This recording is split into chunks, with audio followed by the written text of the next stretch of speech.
Hello student. आज हम लोग न्यूमेरिकल स्टार्ट करेंगे। अभी तक हमने जितने भी थर्मोडायनेमिक्स में पढ़े हुए हैं, जैसे फर्स्ट लॉ से रिलेटेड, वर्क एंड हीट से रिलेटेड, तो वो सारे फर्स्ट लॉ और उससे वर्क से रिलेटेड जितने भी न्यूमेरिकल्स बन सकते हैं उसका डिस्कशन आज से हम लोग करेंगे। ठीक है, तो देखिए बोर्ड के ऊपर में न्यूमेरिकल्स रहेंगे, तो वो न्यूमेरिकल को मैं रीड करूंगा, देन गिवन डेटा क्या क्या है और कैसे उसको सॉल्व करना है उसको हम लोग सॉल्व करने की कोशिश करेंगे। तो एक या दो न्यूमेरिकल आप देखिए कि कैसे किस तरीके से सॉल्व किया जा रहा है। उसके बाद जैसे ही आपको ब्लैक बोर्ड में आपको न्यूमेरिकल दिखता है तो पहले खुद ट्राई करिए कि क्या आप उसको बना पा रहे हैं। अगर वो बना पा रहे हैं तो ठीक है, या अगर कहीं फंस रहे हैं तो वो स्टेप को नोट डाउन कर लीजिए कि हाँ यहाँ पे मैं फंस रहा था। तो जब उसको हम लोग डिस्कस करेंगे उस समय आप उसको क्या कर सकते हैं, एक बार देख सकते हैं कि मैं कहाँ पे फंस रहा था। तो ये ज्यादा बेस्ट तरीका रहेगा आपके लिए प्रैक्टिस करने के लिए कि पहले आप खुद कोशिश करो। क्लियर है। हालांकि अभी पहला एक या दो न्यूमेरिकल है तो वो तो आप देखें कि कैसे सॉल्व किया जा रहा है। उसके बाद जो आगे आने वाले जो न्यूमेरिकल रहेंगे उसमें आप ऐसा स्टेप कर सकते हैं। चलिए तो ठीक है, तो पहला न्यूमेरिकल हम लोग रीड करते हैं। In a cyclic process, heat transfer are 17.7 kg, minus 25 2 kg, minus 3.56 kg and 31.5 kg. What is the net work for this cyclic process? तो देखिए क्या बोल रहा है कि कोई एक प्रोसेस जो है वो साइक्लिक प्रोसेस में कंप्लीट हो रहा है और उसमें 1 2 3 4 हीट ट्रांसफर हो रहे हैं। मतलब कि वो साइक्लिक प्रोसेस है। तो इसका मतलब यह हो सकता है कि वो कुछ इस तरीके से, अगर हम इसका ग्राफ प्लॉट करें तो ये एक साइक्लिक प्रोसेस हो गया। यानी कि जहां से स्टार्ट होगा वो वहीं पे आके क्या हो जाएगा, कंप्लीट हो जाएगा।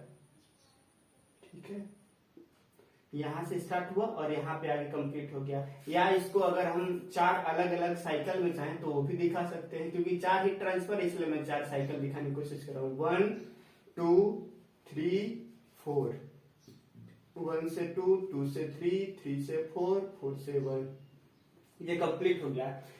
इन साइक्लिक प्रोसेस में 4 हीट ट्रांसफर हो रहे हैं। मान लीजिए इधर से 14.7 हीट ट्रांसफर हो रहा है, इधर से आपका -25 2 हो रहा है, इस प्रोसेस में हो रहा है आपका -3.56 और इस प्रोसेस में हो रहा है 31.5 किलोजूल।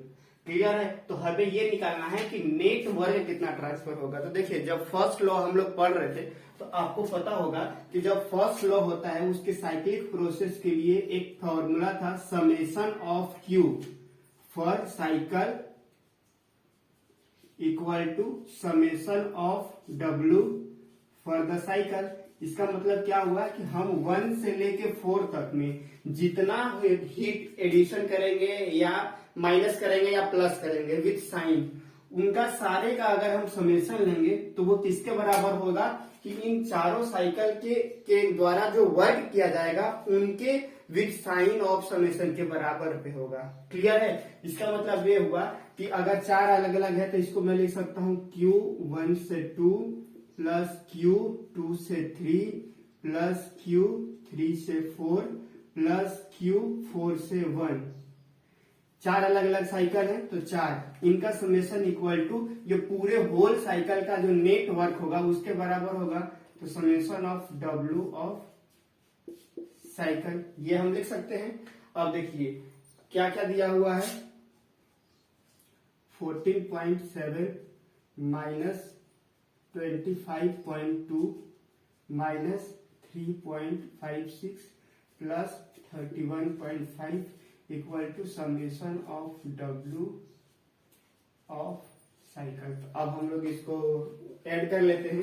ये प्लस साइन एक साथ हो जाएगा तो 12 और 4 और 1 6, सॉरी 4 और 1 5, 5 और 1 6, 3 और 1 4, माइनस में हो जाएगा ये 28.76। अब इसमें से हम लोग माइनस कर लेते हैं कि कितना आ जाएगा 6, ये हो जाएगा 6 नहीं, ये 0 है, 6 5 और ये हो जाएगा आपका 517 kilo joule summation of W cycle. ये हमारा आंसर हो जाएगा। यानी कि अगर एक साइक्लिक प्रोसेस में एक 14.7 -25.7 -3.56 31.5 ये 4 अलग अलग हीट का समेशन हो रहा है, तो अगर हमें ये निकालना होगा कि टोटल वर्क कितना होगा, तो टोटल वर्क हो जाएगा summation of total heat in cyclic process equal to summation of work in cyclic process. तो टोटल इसको हमने ऐड किया तो ये हो गया 17.6 और यही किसके बराबर हो जाएगा, टोटल नेट वर्क कितना हुआ वो उसके बराबर हो जाएगा। क्लियर है। तो कभी भी अगर साइक्लिक प्रोसेस दिया हुआ है तो उसका फॉर्मूला हमारा, तो ये तो हम ऑलरेडी जानते हैं, उसमें बस वैल्यू को पुट कर देना है, आपका आंसर आ जाएगा। ठीक है। तो ये पहला न्यूमेरिकल हमारा कंप्लीट होता है। अब हम लोग दूसरा न्यूमेरिकल पढ़ते हैं और समझते हैं कि इसमें क्या हमें निकालने की कोशिश करना है। A domestic refrigerant consume 1 kilowatt-hour of energy and internal energy of the system drop by 5000 kilojoule. Find the net heat transfer of the system. तो हमें दिया क्या क्या है कि अगर मैं यहाँ पे लिखने जाऊं कि what is the given data, given data क्या क्या दिया हुआ है, तो देखिए क्या बोला है, डोमेस्टिक रेफ्रिजरेशन कंज्यूम। अब देखिए रेफ्रिजरेंट के ऊपर में हम इलेक्ट्रिसिटी दे रहे हैं, कंज्यूम कर रहा है, तो इलेक्ट्रिसिटी दे रहे हैं मतलब क्या हो रहा है, रेफ्रिजरेंट के ऊपर हम काम कर रहे हैं और किसी सिस्टम के ऊपर अगर हम काम करेंगे तो वो क्या हो जाता है, निगेटिव होता है। तो वर्क जो W वर्क जो हमने रेफ्रिजरेंट को सप्लाई किया है वो कितना किया है, -1 किलोवाट आवर। चाहे तो हम इसको किलो जूल में भी कन्वर्ट कर सकते हैं, तो वो कितना हो जाएगा 1000 हो जाएगा।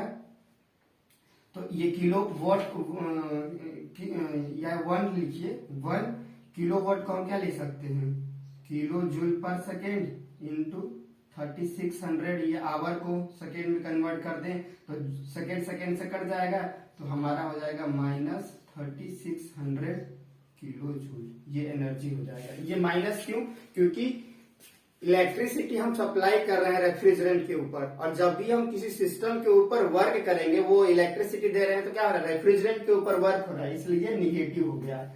दूसरा चीज क्या दिया हुआ है, the internal energy of system drop by, drop अगर रेज बाई होता तो अगर मान लीजिए कि कोई एक प्रोसेस हो रहा है, मान लीजिए यहाँ पे 1 से 2 हो रहा है, 1 से स्टार्ट हुआ 2 पे ड्रॉप हुआ, तो चेंज इन इंटरनल एनर्जी कितना हो जाएगा, U2 माइनस U1, या इसको मैं डेल्टा U से भी डिनोट कर सकता हूं, वो कितना हो जाएगा, दिया हुआ है यहाँ पे 5000 किलो जूल, और ड्रॉप दिया है मतलब ये निगेटिव होगा। अगर रेज बोलता तो U2 माइनस U1 कितना होता था, पॉजिटिव होगा, लेकिन ड्रॉप बोल रहा है तो दूसरा डेटा हमारा क्या हो जाएगा कि चेंज इन इंटरनल एनर्जी ये हो जाएगा।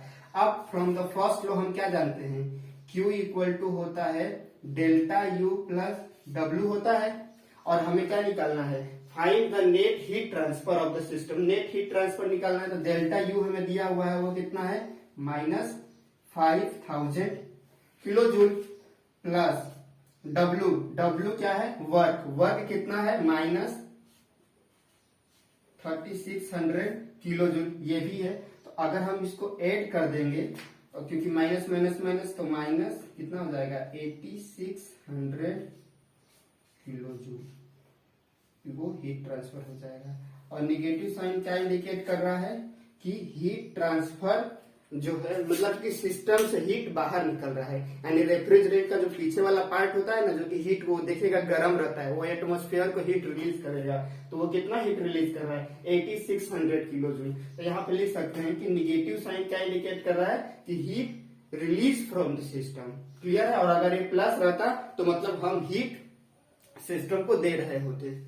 तो ये हमारा दूसरा क्वेश्चन। देखिए क्वेश्चन टफ नहीं रहेगा, क्वेश्चन बहुत ही सिंपल रहेगा, बस आपको समझना होगा कि फाइंड आउट क्या करना है और दिया क्या क्या है। तो इस क्वेश्चन में ये दिया हुआ था कि रेफ्रिजरेंट 1 किलोवाट आवर एनर्जी को कंज्यूम कर रहा है, मतलब अल्टीमेटली वो इसको इलेक्ट्रिसिटी के फॉर्म में वर्क दे रहे हैं। तो वर्क हमको दिया हुआ था, इसको हमने क्या किया, किलो जूल में कन्वर्ट कर लिया। जो भी यहाँ पे डेटा दिया हुआ था, तो क्योंकि किलोवाट आवर अभी तक हम लोग नहीं जान रहे, तो क्यों ना हम इसको कन्वर्ट कर ले किलो जूल में, क्योंकि जनरली वर्क किस में हम डिनोट करते हैं, किलो जूल में डिनोट करते हैं। चेंज इन इंटरनल एनर्जी दिया हुआ था, और क्योंकि यहाँ पे लिखा हुआ है कि ड्रॉप, तो ड्रॉप है, इसका मतलब U2 माइनस U1 क्या हो जाएगा, नेगेटिव। अगर यही बोला कि internal energy of system is raise by, तो रेज रहता तो ये चीजें पॉजिटिव हो गई होती। क्लियर है? अब बस फॉर्मूला हम जानते हैं, फर्स्ट लॉ से ये होता है, इसको पुट अप कर दिए तो हमारा आंसर आ गया। तो ये हमारा दूसरा क्वेश्चन हो गया। अब हम लोग तीसरा क्वेश्चन देखते हैं क्या बोल रहा है। देखिए, during one cycle the working fluid in an engine engaged in two work interaction। एक साइकिल जब कंप्लीट हो रहा है तो उसमें जो इंजन होता है उसको दो तरह का वर्क मिल रहा है। एक क्या मिल रहा है, 15 kilo joule to the fluid, 15 kilo to the fluid and 44 kilo joule from the fluid. ये देखिए, and 3 heat interaction, 2 of which are known, 75 kg to the fluid and 40 kg from the fluid. Evaluate the magnitude of third heat transfer. इसका मतलब अगर मैं इसको summarise करने की कोशिश करूं तो ये क्या हो जाएगा कि अगर ये एक साइकिल में कोई भी सिस्टम साइकिल में कंप्लीट हो रहा है और उसमें क्या कर रहे हैं, जैसे इंजन होता है ना, जिसको अगर मैं इसको एग्जांपल कर रहे हैं, जब हम लोग सेकेंड वाला पढ़ेंगे ना, सेकेंड लॉ, उसमें हमारा एक कार्नोट साइकिल आएगा। तो कार्नोट साइकिल में क्या होता है कि एक ऊपर में रिजर्वायर होता है, नीचे में सिंक रहता है, दोनों के बीच में वर्किंग फ्लूइड जो है वो वर्क करते रहता है। या दूसरा एग्जाम्पल अगर प्रैक्टिकल देखने की कोशिश करें तो जो हमारा फ्रीज रहता है, तो फ्रीज में एक रेफ्रिजरेंट रहता है जो क्या काम करता है, जैसे ही हम कोई सामान को रखते हैं तो वहां से वो हीट को एक्सट्रैक्ट करता है, फिर उसको ना कंप्रेस करता है, फिर वो पहुंच जाता है कंडेंसर में। फिर कंडेंसर के पीछे में देखेंगे ऐसे कॉइल लगा हुआ रहता है जहां से हीट लिबरेट होता है। फ्रिज के पीछे वाला पार्ट को आप टच करिएगा, वहां से हीट निकलता रहता है। तो हीट कौन रिलीज करता है, ये रेफ्रिजरेंट ही वो यहाँ से एनर्जी को लेता है, जो हमारे जो भी हम लोग सामान डालते हैं अपने फ्रिज के अंदर, वहां से एनर्जी को लेता है और वो बाहर की तरफ सप्लाई करता है। तो वैसे ही यहाँ पे वो ये जो फ्लूइड है, फ्लूइड मतलब वो रेफ्रिजरेंट का ही काम कर रहा है। तो बस अभी आपको देखो समझने की क्या कोशिश करना है कि अब यहाँ पे वर्क दो तरीके से इंटरेक्ट हो रहा है। मतलब अगर हम ये बात करें, अगर एक साइक्लिक इंजन इस तरीके से हम लोग बना दें तो इसमें क्या हो रहा है, तीन अलग अलग टाइप का एनर्जी का इंटरेक्शन हो रहा है, और उसके कारण अब ये बाहर भी हो सकता है निगेटिव, बाहर मतलब कि रिलीज भी कर सकता है और हीट एड भी कर सकते हैं। अब वो वही हमें इसके लैंग्वेज को समझने की कोशिश कर रहा है। तो ड्यूरिंग द वन साइकिल, एक साइकिल में द वर्किंग फ्लूइड, कोई भी वर्किंग फ्लूइड है in an engine engage two work interaction, दो टाइप का वर्क इंटरेक्शन हो रहा है। देखिए 15 kilo joule to the fluid, अगर फ्लूइड के ऊपर काम हो रहा है, वर्क हो रहा है, इसका मतलब क्या हो गया, ये 15 किलो जूल निगेटिव हुआ, बोला ना, two work interaction 15 kilo joule to the fluid. To the fluid मतलब कि फ्लूइड के ऊपर में काम किया गया है, कितना, 15 किलो जूल, मतलब क्या हो गया, ये इसका साइन निगेटिव हो जाएगा। And 44 kilo joule from the fluid, और इसी से इंटरेक्शन पे 44 किलो जूल का जो वर्क है वो मिला है। यही लैंग्वेज को समझने की कोशिश करना है, बाकी और क्वेश्चन में दम है ही नहीं। अगर फ्लूइड, अगर ये फ्लूइड है तो फ्लूइड के ऊपर में अगर काम होगा तो निगेटिव होगा, और फ्लूइड के द्वारा काम होगा तो वो क्या हो जाएगा, पॉजिटिव हो जाएगा। तो यहाँ पे बोला 15 kilo joule to the fluid, मतलब फ्लूइड के ऊपर, and 44 kilo joule from the fluid. From the fluid मतलब फ्लूइड से बाहर निकल रहा है वो वर्क, तो इसलिए ये पॉजिटिव हो गया। तो ये तो टोटल वर्क इंटरेक्शन, दो वर्क इंटरेक्शन हो रहा है, वो दो वर्क इंटरेक्शन तो हमने यहाँ पे शो कर दिया। अब क्या बोल रहा है, 3 हीट इंटरेक्शन, 3 हीट इंटरेक्शन हो रहा है जिसमें 2 हमें अननोन है और थर्ड हमें निकालने की कोशिश करना है। तो देखिए उसमें क्या बोल रहा है, पहले 75 kilo joule to the fluid, अब अगर हम हीट फ्लूइड को दे रहे हैं, इसका मतलब वो पॉजिटिव होगा। किसी सिस्टम पे अगर हम हीट को ऐड करते हैं तो वो पॉजिटिव होता है। तो ये हो गया हमारा 75 किलो जूल, ये हो जाएगा पॉजिटिव क्योंकि हमने उसको दिया है। और क्या बोल रहा है, 40 kilo joule from the fluid, मतलब फ्लूइड से बाहर आ रहा है ये, तो इसका जो साइन हो जाएगा वो कुछ इस तरीके से हो जाएगा। तो ये हो जाएगा 44 किलो जूल, ये निगेटिव साइन में होगा क्योंकि उससे बाहर निकल रहा है। और ये Q जो थर्ड है वो हमें निकालना है। अब उसका साइन क्या हो जाएगा उससे हम फाइंड आउट कर लेंगे अभी जब मैग्नीट्यूड फाइंड आउट करेंगे। तो देखिए, from the first law for cyclic system, for cyclic process हम लोग जानते हैं summation of total heat in cycle equal to summation of W for the cycle. Clear है? तो टोटल साइकिल में वर्क कितने हो रहे हैं, एक तो हो गया हमारा 75 प्लस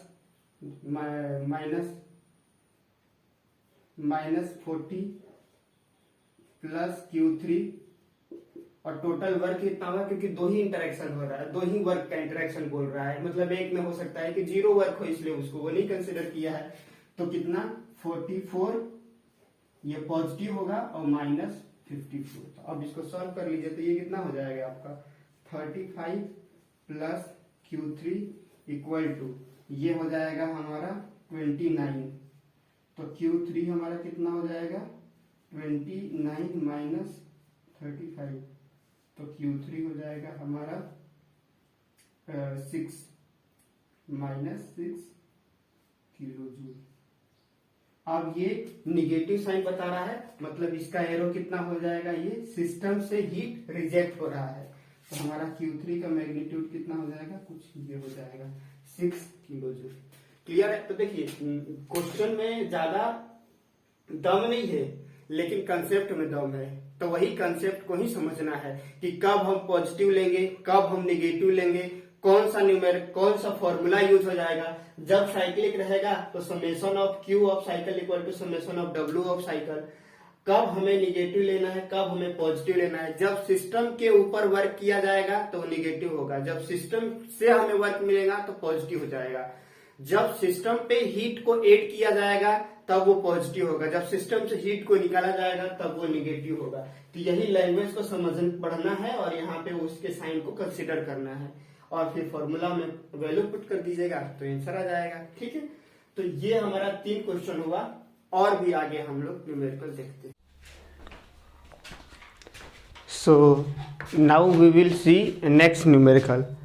सो क्वेश्चन नंबर 4, 3 हमने क्वेश्चन कर लिए हैं, ये चौथा क्वेश्चन हम करते हैं।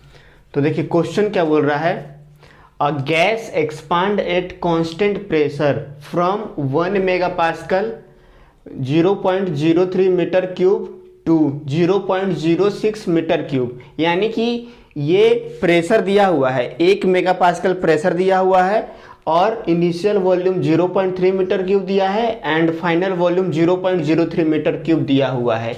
With 84 kilo joule positive heat transfer है। यानी जब ये प्रोसेस हो रहा है तो कांस्टेंट प्रेशर पे हो रहा है और वो प्रेशर की वैल्यू दिया हुआ है, इनिशियल वॉल्यूम दिया हुआ है, फाइनल वॉल्यूम दिया हुआ है और इस पर्टिकुलर प्रोसेस में total 84 kilo joule of heat transfer हो रहा है। पॉजिटिव हीट ट्रांसफर मतलब सिस्टम को हम हीट दे रहे हैं।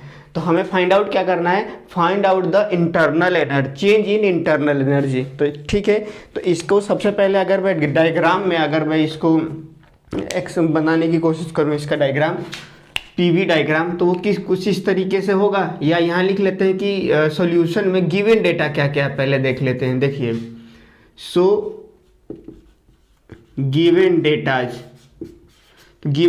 में हमें क्या क्या दिया हुआ है, प्रेशर दिया हुआ है, इनिशियल और फाइनल दोनों प्रेशर सेम है। सो प्रेशर दिया हुआ है हमारा कितना, 1 मेगापास्कल। इसको हम चाहो तो ये भी लिख सकते हैं 1000 किलो पास्कल। क्लियर है, 1000 किलो पास्कल। इनिशियल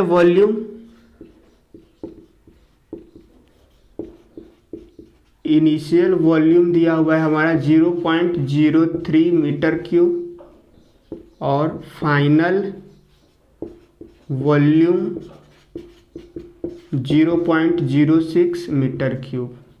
तो अगर मैं इसका डायग्राम बनाऊँ, पीवी डायग्राम, तो ये हो गया प्रेशर और ये हो गया हमारा वॉल्यूम। तो ये कुछ इस तरीके से हमें डायग्राम मिलेगा। ये 0.1 हो जाएगा, ये 0.2 हो जाएगा, ये प्रोसेस 1 से 2, जहाँ पे वॉल्यूम 0.03 मीटर क्यूब हो जाएगा और यहाँ पे 0.06 मीटर क्यूब हो जाएगा और यहाँ P1 equal to P2 equal to 1000 kilo pascal. और क्या दिया हुआ है यहाँ पे, यही लिख लेते हैं, हीट सप्लाई, हीट ट्रांसफ़र या हीट सप्लाई, वो हमें दे दिया है 84 किलो जूल, पॉजिटिव ही दिया हुआ है। ठीक है, तो देखिए हमें क्या निकालना है, चेंज इन इंटरनल एनर्जी। तो फर्स्ट लॉ चल रहा है, तो फर्स्ट लॉ चल रहा है मतलब फर्स्ट लॉ का ही हमारा कोई भी फॉर्मूला आएगा। अब ये हम लोग जानते हैं कि जो इंटरनल एनर्जी हो गया और हीट ट्रांसफ़र हो गया और वर्क ट्रांसफ़र हो गया, तीनों के बीच में एक रिलेशन है। वो क्या रिलेशन है, वो हम जानते हैं कि Q equal to dQ equal to du plus dw होता है।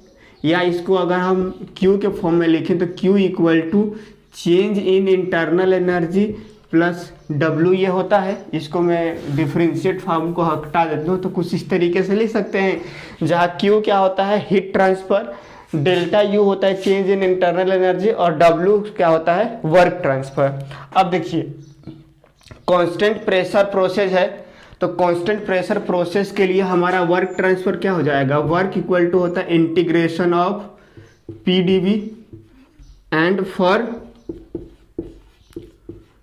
कांस्टेंट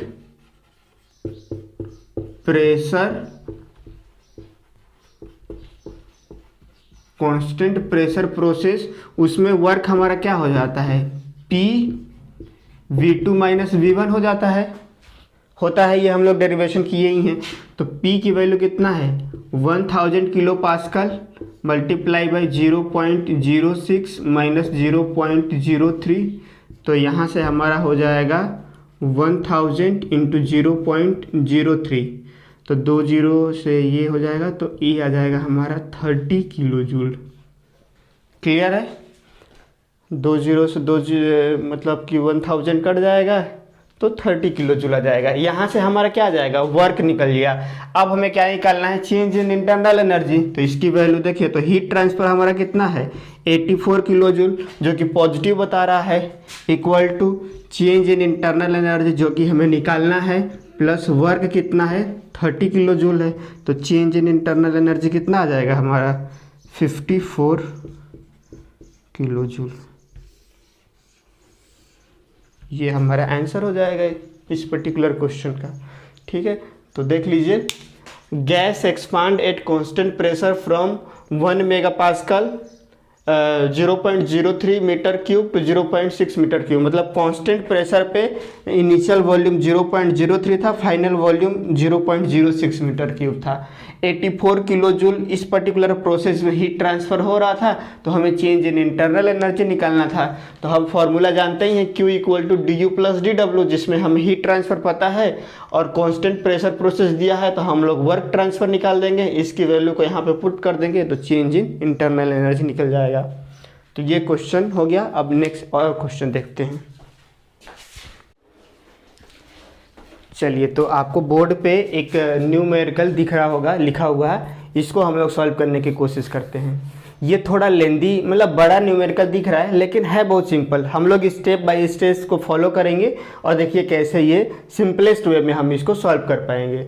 तो क्या बोल रहा है, a gas undergo a thermodynamic cycle of 3 process. 3 process से होकर एक गैस जो है वो पूरा अपना एक साइकिल कंप्लीट कर रहा है। इनिशियली में उसका क्या प्रेशर है, क्या वॉल्यूम है और क्या इंटरनल एनर्जी है, ये दिया हुआ है हमारे क्वेश्चन में। और जब प्रोसेस 1 से 2 जो फॉलो कर रहा है वो compression with PV equal to constant, PV equal to constant मतलब क्या, आइसोथर्मल प्रोसेस को ये फॉलो कर रहा है। क्लियर है। और फिर क्या दिया हुआ है, जब वो फाइनल 1 से 2 जब फाइनल कंप्लीट होगा तो उस समय हमारा प्रेशर और इंटरनल एनर्जी दिया हुआ है। देखिए यहाँ पे ये कंफ्यूज मत होइएगा, ये यू है, इंटरनल एनर्जी है, U है, U2 दिया हुआ है। देन प्रोसेस 2 के लिए वर्क और हीट ट्रांसफर दिया हुआ है और प्रोसेस 3 के लिए केवल वर्क ट्रांसफर दिया हुआ है। और लास्ट में बोल रहा है डिटरमाइन कि प्रोसेस 1 से 2 में जब हीट प्रोसेस हो रहा है तो उसमें हीट ट्रांसफर कितना होगा और प्रोसेस 3 से 1 जो होगा उसमें हीट ट्रांसफर कितना होगा, ये हमें निकालना है। तो सबसे पहला जब भी इस टाइप का क्वेश्चन रहेगा तो आपको रीड करना है और साथ में क्या करना है, एक डायग्राम बनाने की कोशिश करना है। डायग्राम मतलब क्या मतलब कि इस पर्टिकुलर प्रोसेस को कैसे हम पीबी डायग्राम में शो करेंगे। तो जैसे देखिए, अगर मैं यहाँ पे पीबी एक डायग्राम बनाने की कोशिश करूँ, क्लियर है। तो जैसे देखिए प्रोसेस 1 से 2 हो रहा है कंप्रेशन विथ पीबी, तो कंप्रेशन हो रहा है मतलब कंप्रेशन इस तरीके से होता है, ये पॉइंट 1 हो गया, ये पॉइंट 2 हो गया। क्लियर है। फिर इस समय हमको क्या क्या दिया हुआ है वो देख लीजिए यहाँ पे। तो मैं यहाँ पे एक ब्रैकेट में इस तरीके से लिख देता हूँ कि हमें यहाँ पे क्या क्या दिया है। P1 दिया हुआ है कितना, 1 बार दिया हुआ है। V1 कितना दिया हुआ है, 1.5 मीटर क्यूब दिया। थोड़ा सा बड़ा कर लेते हैं, नहीं दिख रहा होगा।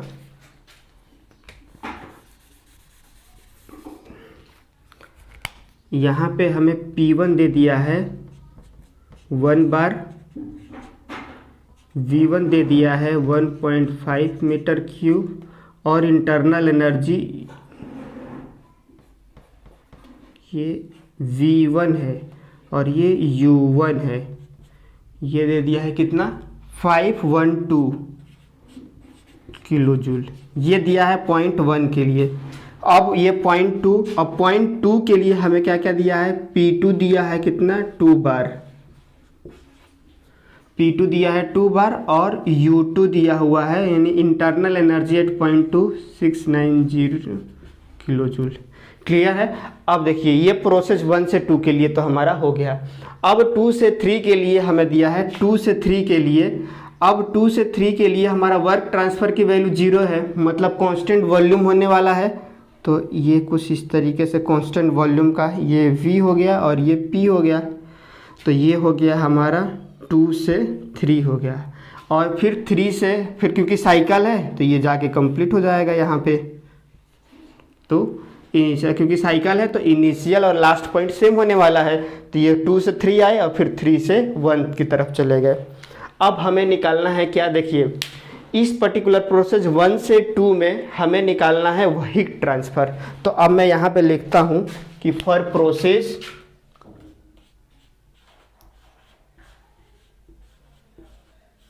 फॉर प्रोसेस 1 से 2, अब प्रोसेस 1 से 2 के लिए अगर मैं हीट ट्रांसफ़र का जो भी इक्वेशन है वो लिखने चाहूँ तो क्या मैं लिख सकता हूँ, हीट ट्रांसफ़र 1 से 2 इक्वल टू हो जाएगा चेंज इन इंटरनल एनर्जी।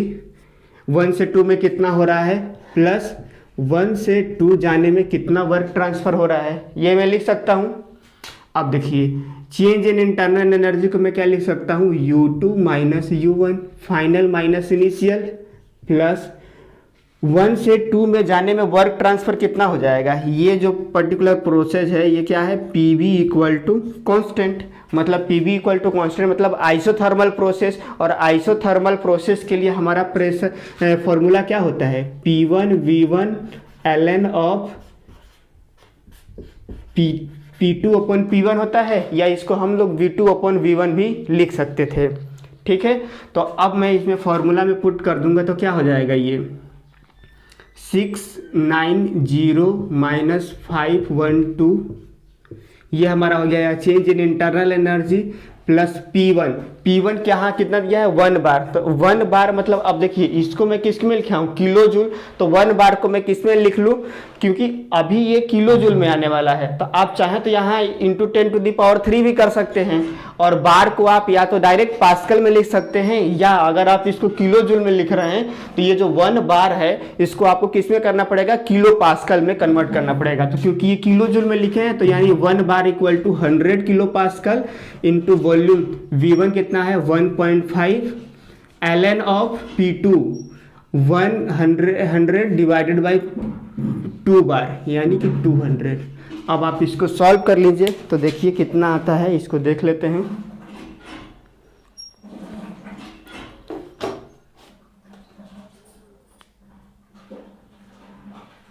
इसको सॉल्व करिए, मैं भी देखता हूँ इसमें सॉल्व करके कितना आ रहा है। तो देखिए ये वाला वैल्यू कितना हो जाएगा, ये हो जाएगा आपका 78 हो जाएगा, 178 हो जाएगा,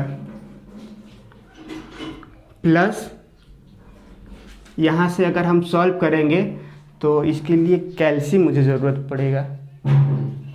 ठीक है, कैल्सी से देखते हैं।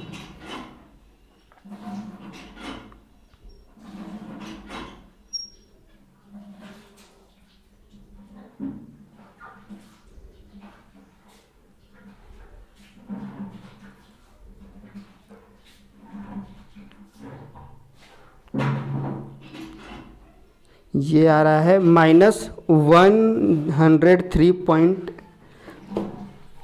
यहाँ पे ये क्योंकि ऊपर में है तो ये -103.9 आ रहा है। तो जब आप इसको पूरा सॉल्व करेंगे तब इसकी वैल्यू इससे माइनस कर देंगे तो कितना आ जाएगा 74.1 किलो जूल आ रहा है। ये तो हमारा फर्स्ट यहाँ निकल गया, Q1 से 2 निकल गया।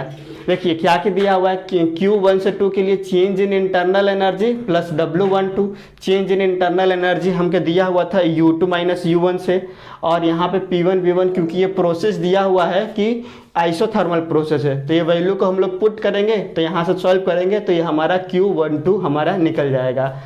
अब हमें निकालना है Q31। तो देखिए Q31 निकालने के लिए भी हम लोग क्या कर सकते हैं, ये प्रोसेस को फिर ले सकते हैं, या एक और है, और हमारा क्या है कि अगर हम एक साइकिल के बारे में बात करें तो summation of Q of cycle total heat transfer of the cycle equal to हम लिख सकते हैं कि समेशन ऑफ होल वर्क कितना हुआ उस पर्टिकुलर साइकिल में, ये भी हम लिख सकते हैं।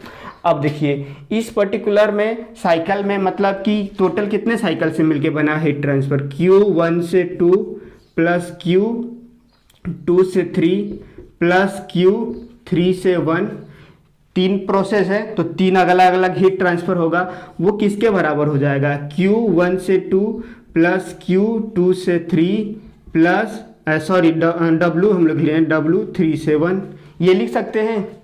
अब देखिए Q1 से 2 के लिए हम वैल्यू निकाल लिए, वो कितना आया है 74.1, क्लियर है, प्लस Q2 से 3 की वैल्यू कितना है हमारा माइनस, तो -150 प्लस 321 ये हमें निकालना है, Q321 निकालना है।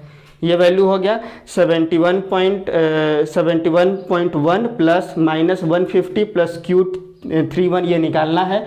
अब देखिए Q1 से 2 की वैल्यू हमारा कितना आया था माइनस में, क्योंकि कंपैरिजन था तो 103.9 प्लस W2 से 3 की वैल्यू हो गया हमारा 0 प्लस W3 से 1 की वैल्यू कितना है हमारा 50, ये हो गया। तो अब देखिए सब कुछ हमें पता है, बस ये अननोन पता है। तो अब इसको सॉल्व कर लेते हैं। तो 150 में इसको ऐड कर लेंगे, या Q12 को एक साइड रखते हैं और बाकी सबको एक साइड ले जाते हैं। Q123 निकालना है, इक्वल टू कितना हो जाएगा हमारा 50, और ये इधर जाके प्लस 50 हो जाएगा, और -103.9, और ये इधर जाके भी माइनस हो जाएगा 74.1, ठीक है।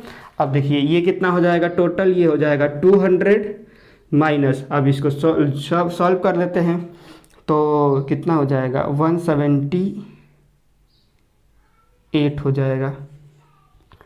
तो Q 3 से 1 हमारा कितना हो जाएगा 22 किलो जूल हो जाएगा। देख लीजिए न्यूमेरिकल साइकिल में तो पर्टिकुलर साइकिल में Q1 से 2, 2, 3, 3, 4, W1, 2, 2, 3, 3, 4 सबकी वैल्यू को हमने पुट कर देंगे और लास्ट में ये न्यूमेरिकल को सॉल्व करेंगे। तो ये हमारा हीट ट्रांसफ़र, ये वाला तो पहले ही निकल गया था प्रोसेस के लिए, ये दूसरा अभी निकल गया। ठीक है, तो देखिए इस तरीके से हमारा क्वेश्चन नंबर 5 कंप्लीट होता है।